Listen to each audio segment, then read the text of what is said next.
Ngibonge amnandi welami losuku. Cha nami angiyazi into engiyenzayo. Ngithe ngivuka nje kwaba khona into ethi hayi. Ake ngishelele lokho engihlale ngicabanga. Inkondlo yami ke isihloko sayo sithi izivunguvungu. Nama ngazi ukuthi izivunguvungu ngeyitheni. Kodwa izivunguvungu.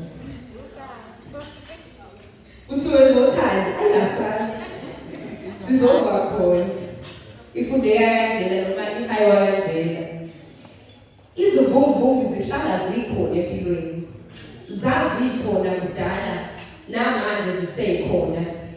Namokuzayo ziyobe zikhona. Okhokho bethu babhekana nazo ngqo. Eziningi bazinqoba, ezinye zabanqoba. Izivunguvungu zihlunga amaqhawe emavakeni. Ukunqoba noma ukunqotshwa kuza kamuva. Ayaziwa amaqhawe abesandlwana, ayaziwa amaqhawe abencome, ayaziwa amaqhawe abendona kusuka. Ubuqhawe uyasetshenziswa. Ukwephuca okuyisabelo kuyohlale kukhona. Ukweswela lapho uhlelwa khona kuyohlale kukhona. Ukuthabatha kuyohlale kukhona. Izimo eziphikisana nawe endleleni ziyohlale zikhona.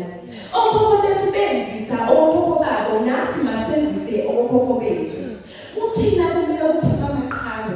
Siyabadinga oNkabayikajama, siyabadinga oMthaniya, siyabadinga oGcwabeka Sihlalo, siyabadinga oNozishada kaMaqhoza, siyabadinga oNdlela kaSomisi, siyabadinga oMasithula kaMapha. Kuthina kumele kuphume amaqhawe. Mama. Siyojabula isilo sabadukuza, uyojabula uJohane kaNdabile ngeqomo emalebe ngokhalipha, untwekela abafazi bakaNogabi betebule behlezi omlofini. Uyojabula uhlakala senza nakhona. Kithina kumele kuphume amaqhawe. Kanti yilapho okumele khona sibambe iziqhinga ngisho umnyama ubomvu. Uyojabula umbumbi wesizwe samaZulu. Izivunguvungu zihlala zikhona.